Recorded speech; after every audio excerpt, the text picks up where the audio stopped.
하나님이 우리에게 주신 최고의 선물인 성경을 보면은 그 성경의 첫 번째가 태초에 하나님이 천지를 창조하시니라 라는 선포로 시작을 합니다. 그리고 창세기 1장에 하나님께서 만물을 창조하신 내용이 쭉 나오는데요. 그런데 거기 보면은 7번에 걸쳐서 하나님이 보시기에 좋았더라. 이 문구가 반복해서 사용되고 있습니다. 우리는 이것을 통하여 하나님이 얼마나 기뻐하셨는지를 알 수가 있습니다. 여섯째 날 하나님께서 지으신 그 모든 것을 보시고는 최종적으로 보시기에 심히 좋았더라 라고 하십니다.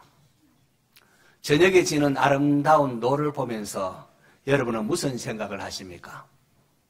아침에 떠오르는 찬란한 태양을 보면서 무슨 생각을 하시는지요?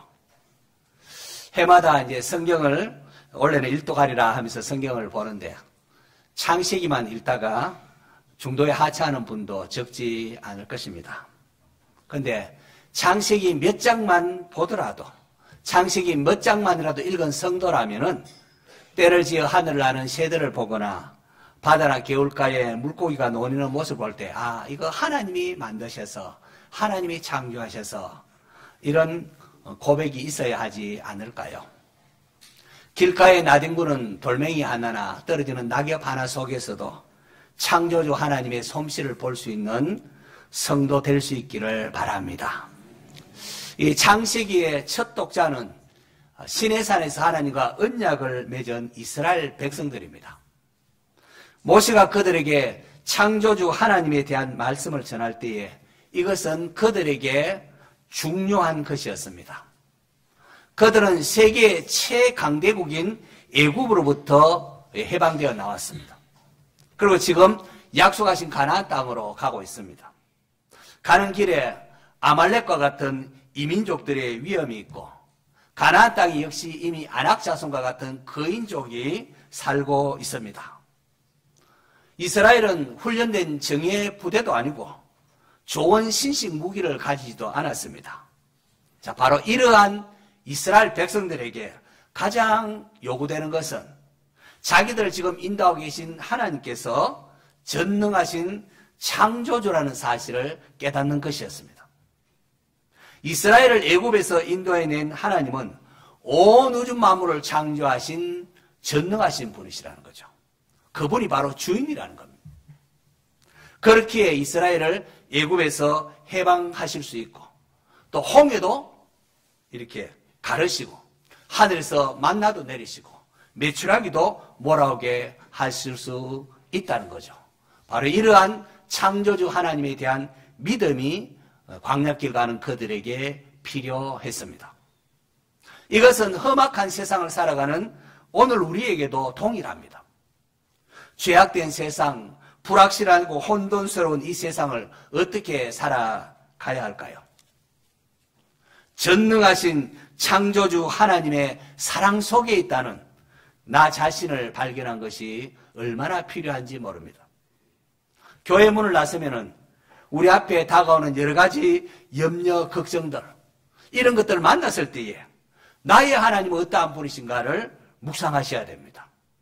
하늘과 땅 이 모든 것을 창조하신 하나님의 위대하심을 묵상하면 내 앞에 이 문제들 이게 별로 대단치 않은 거 별거 아니구나 라는 것을 깨닫게 될 것입니다.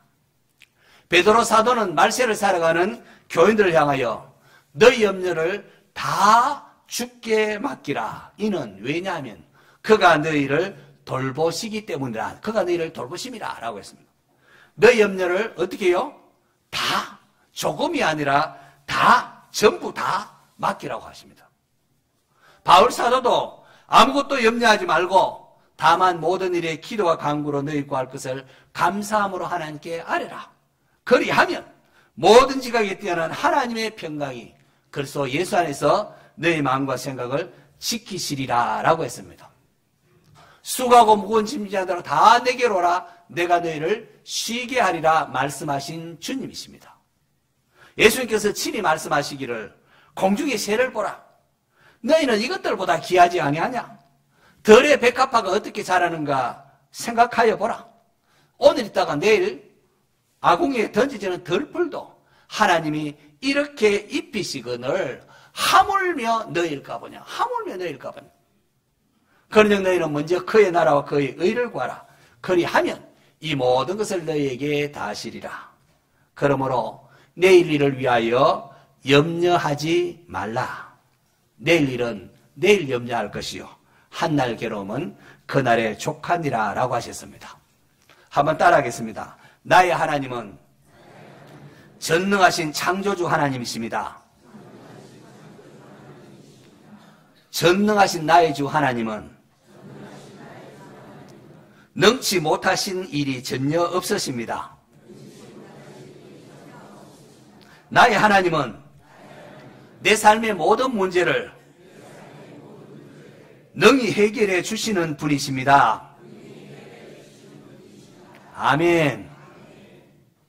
내일 일을 염려하지 마시고 하루하루 주님과 동행하는 삶을 사시며 오늘 나에게 필요한 양식을 구하는 성도 되시기를 바랍니다. 하나님께서 자신이 만든 모든 것을 바라보시면서 보시기에 좋았더라라고 했는데요. 특히 자기의 형상을 따라 창조한 사람을 바라보면서 얼마나 기뻐하셨는지요. 해맑은 어린아이의 웃는 모습이나 새근새근 잠자는 아기를 보는 부모의 마음이 어떻습니까? 얼마나 사랑스럽습니까? 지난주일 스바냐서를 통하여 남은 자를 향한 성도들을 기뻐하시는 하나님의 모습을 살펴보았습니다. 노래도 불렀는데요. 스바냐서 3장 17절을 보시면 너희 하나님 여호와가 너희 가운데에 계시니 그는 구원을 베푸실 전능자이시라. 그가 너로 말미암아 기쁨을 이기지 못하시며 너를 잠잠히 사랑하시며 너로 말미암아 즐거이 부르며 기뻐하시리라 라고 했습니다. 얼마 전에 이제 5살 난 손녀의 바이올린 연습한다는 동영상이 이렇게 카톡으로 왔습니다.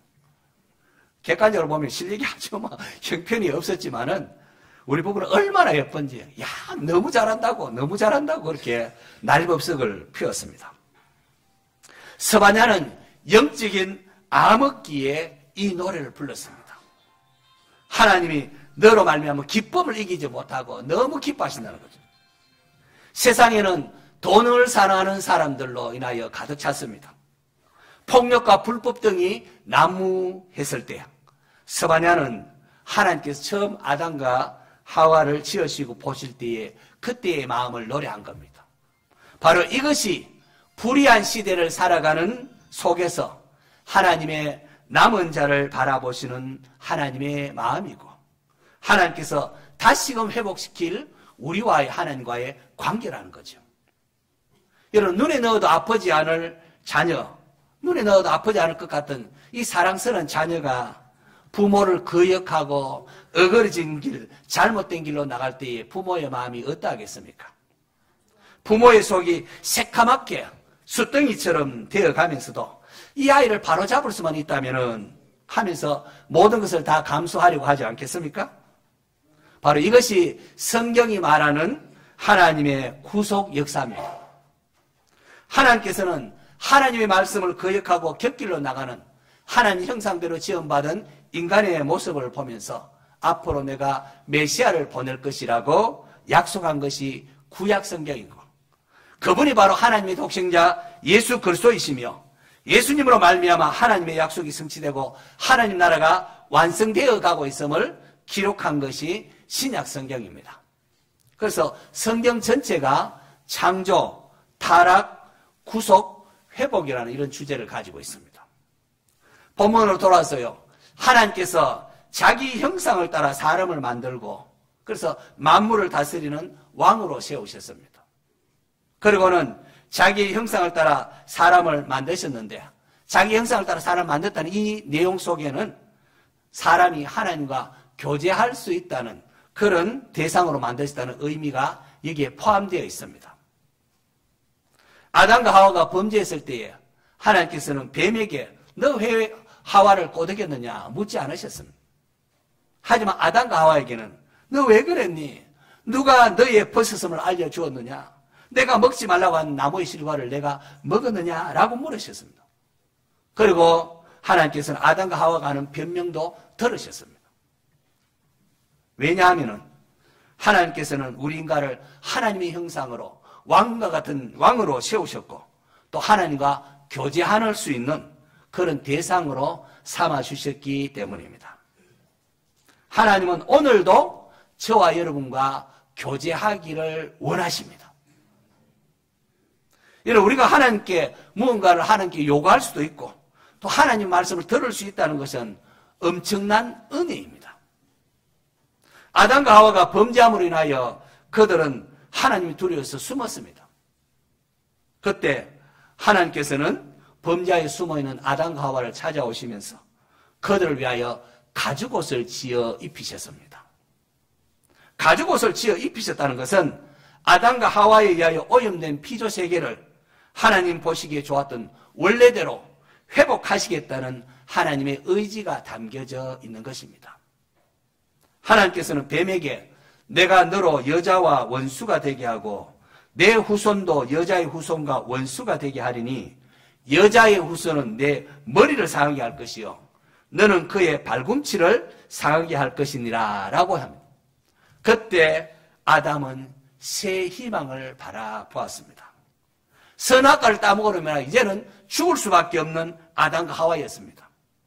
그런데 하나님께서 여자의 후손을 통하여 뱀의 머리를 상하게 할 것이라고 말씀하셨습니다. 이것을 신학자들은 원시복음이라 이렇게 부릅니다.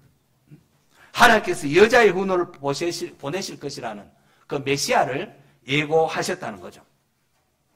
아담이 자기 아내 이름을 하와라라고 합니다. 창세기 3장 20절 한번 비춰주실래요? 같이 한번 읽습니다. 시작.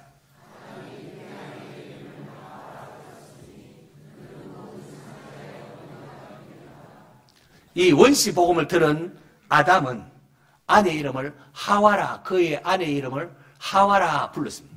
하와라는 뜻은 생명이라는 뜻이 담겨져 있습니다. 아담이 그 이전에 벌써 타락하기 전에 그의 아내의 이름을 지어주었습니다.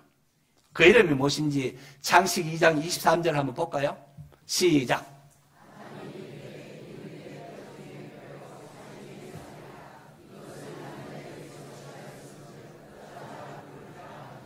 아담이 그걸 너무 예뻐하면서 이는 내 뼈 중에 뼈요 살 중에 살다 이것을 남자에게 취하였은 적 뭐라고 부르리라?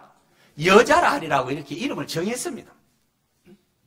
그런데 다시금 하와라고 생명이 담긴 하와라고 이름을 지으신 것은 그녀의 후손을 통하여 주어질 생명을 보았기 때문이었죠.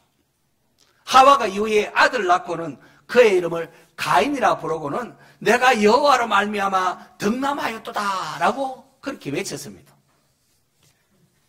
혹시 하와는 혹시 이 아들이 여자의 후손으로 온다는 우리의 메시아가 아닌가 그런 기대를 했다는 것이죠. 사랑하는 성도 여러분, 하나님이 보시기에 좋았던 세상이 인간의 범죄함으로 인하여 망하게 되었을 때 하나님께서 아담과 하와를 위하여 가죽옷을 지어 입히셨습니다. 훗날 밝혀지기는 이것은 장차 하나님의 독생자 예수 그리스도께서 하나님의 어린 양으로 이 땅에 오셔서 피 흘리심으로 우리의 죄를 씻으시고 우리의 죄를 가리는 것으로 예표한 것임을 알 수가 있습니다.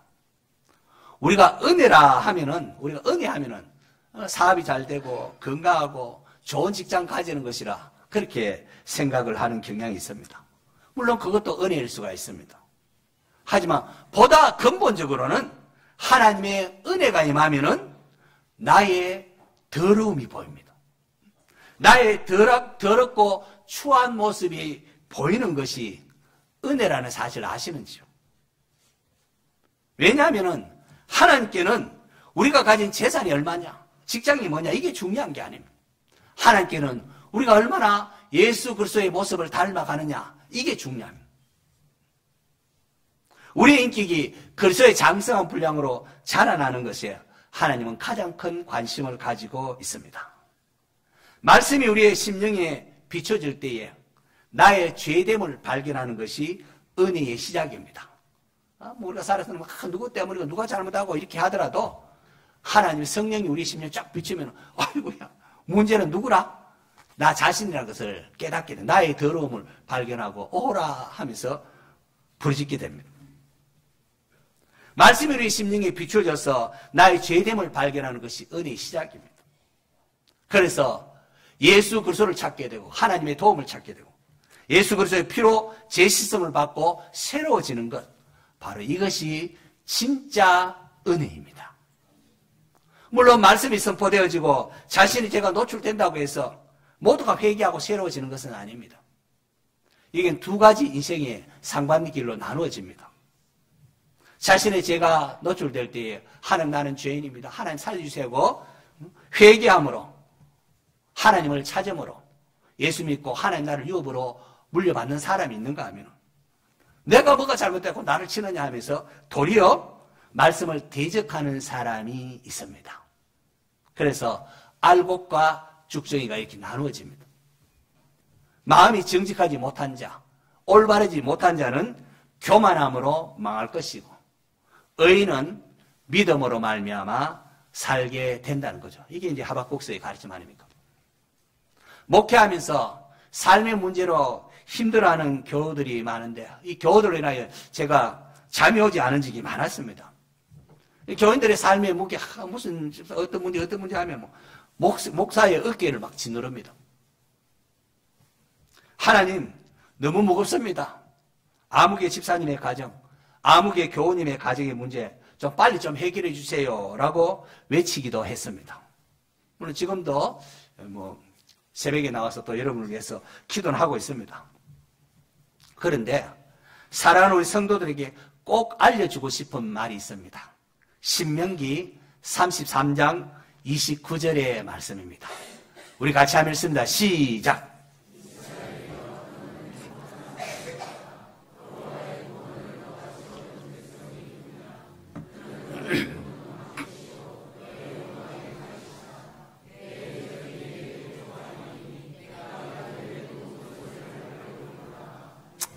이스라엘이여 너는 뭐다고요? 행복한 사람이로다. 왜요? 여호와의 구원을 너같이 얻은 백성이 누구냐?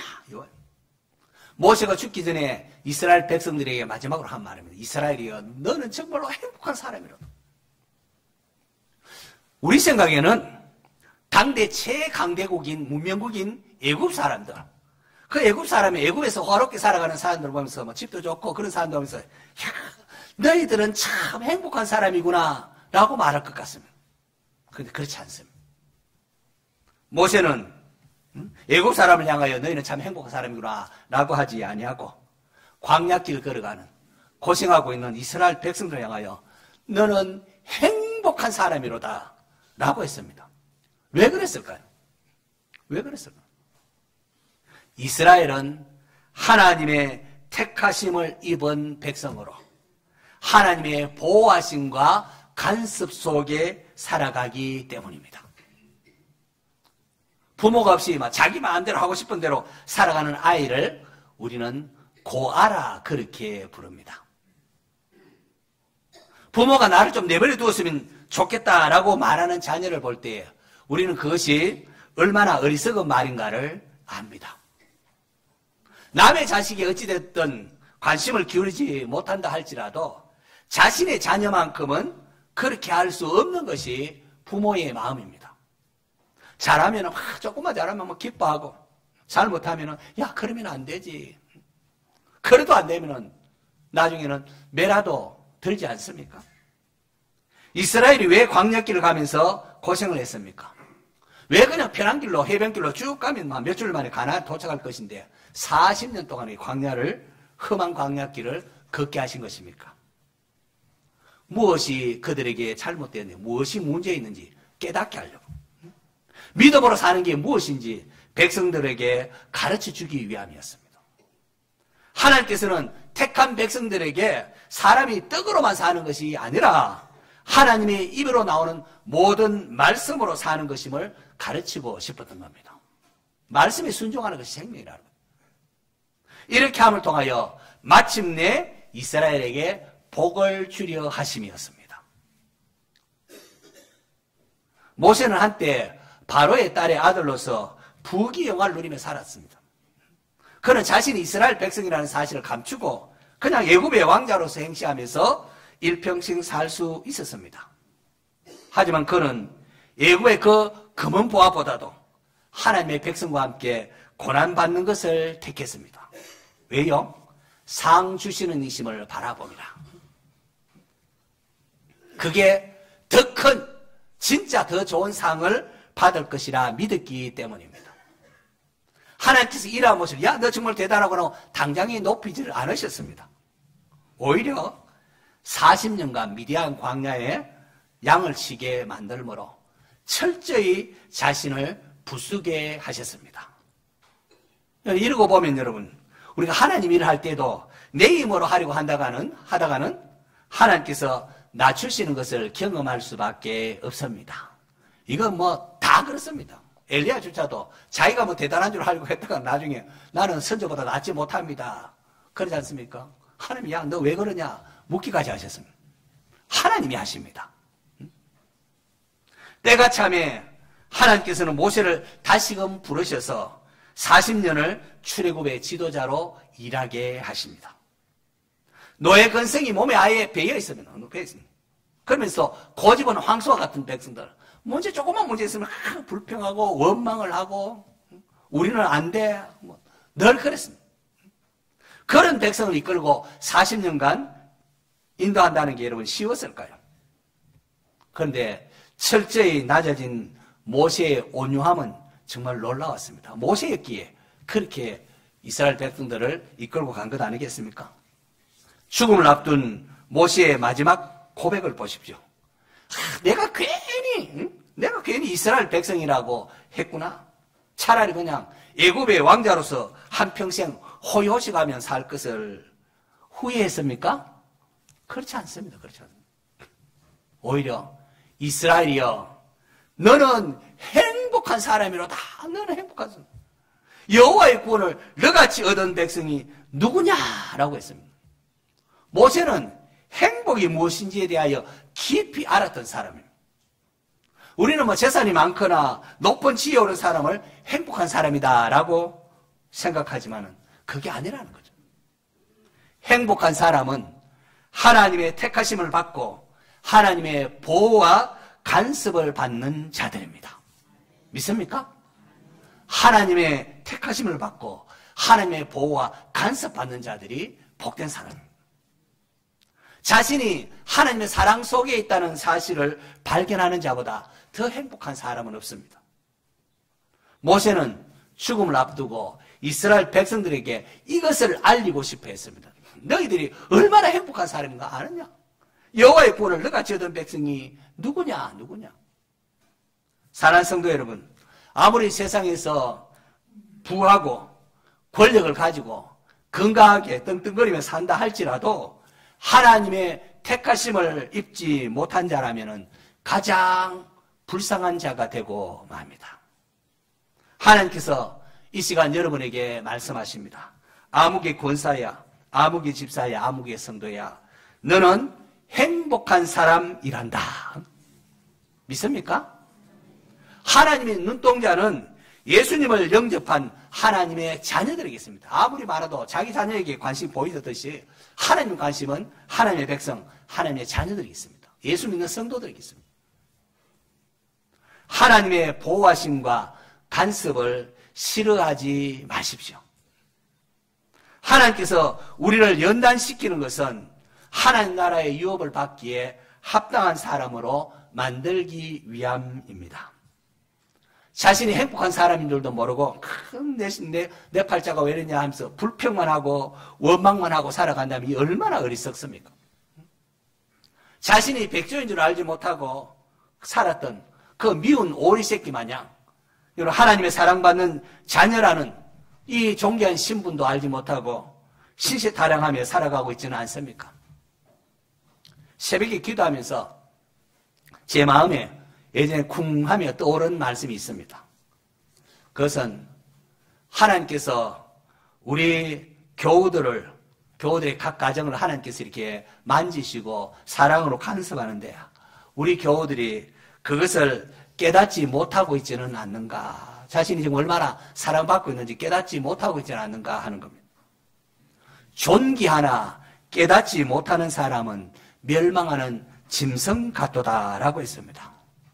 사랑하는 성도 여러분, 우리가 생각하고 기대하는 대로 모든 것이 되지 않는다고 낙심하거나 괴로워하지 마십시오. 그보다 더 중요한 것은 나를 사랑하시는 하나님, 그분께서 나를 선히 인도한다는 사실을 받아들이는 믿음입니다. 믿음. 여호와는 나의 목자시니 내게 부족함이 없으리로다. 그냥 말로만 한 거죠. 그게 진짜라는 사실입니다. 하나님께서 나를 사랑하시고 선한 길로 인도한다는 그 믿음만 붙잡을 수 있다면 성도는 그 어떤 상황 속에서도 평안을 누릴 수가 있고 세상을 이길 수가 있습니다. 세상을 이기는 승리는 이것이니 우리의 믿음이니라 라고 하지 않았습니까? 환난의 비바람이 몰아쳐도 사망의 깊은 골짜기에 놓여 있을지라도 선한 목자 되신 하나님께서 여러분을 지키시고 보호하십니다. 아담과 하와에게 가죽옷을 해 입히신 하나님, 범죄한 우리를 위하여 독생자까지 내어 주신 분이십니다. 여호와의 구원을 너같이 얻은 백성이 누구냐라고 했습니다. 독생자까지 내어주신 하나님이십니다. 독생자까지도 우리를 위하여 내어주셨다면 나머지 모든 것은 지금 보기엔 당장 이해가 되지 않더라도 하나님의 사랑을 믿어야 하지 않겠습니까, 여러분? 하나님이 보시기에 좋았던 세상이 인간의 범죄로 인하여 많은 부분이 왜곡되고 죽음의 그림자가 드리우고 있습니다. 하지만 성도는 창조주 하나님의 아들 예수 그리스도의 보혈로 죄 씻음을 받고 날마다 정결케 되고 있는 사람들입니다. 하나님께서 여러분을 보실 때에 하나님 여러분 볼 때 너무 기뻐서 기쁨을 이기지 못하시며 하나님이 보시기에 심히 좋았더라 라고 하신다는 사실을 여러분 기억하시기 바랍니다. 그래서 어떤 환경과 형편 속에 있다 할지라도 어깨를 쭉 펴시고 하나님의 자녀다운 삶을 살며 하나님 앞에 하나님 나를 위하여 쓰임받는 인생 되고 싶다고 기도하는 믿음의 성도가 될 수 있기를 축원합니다.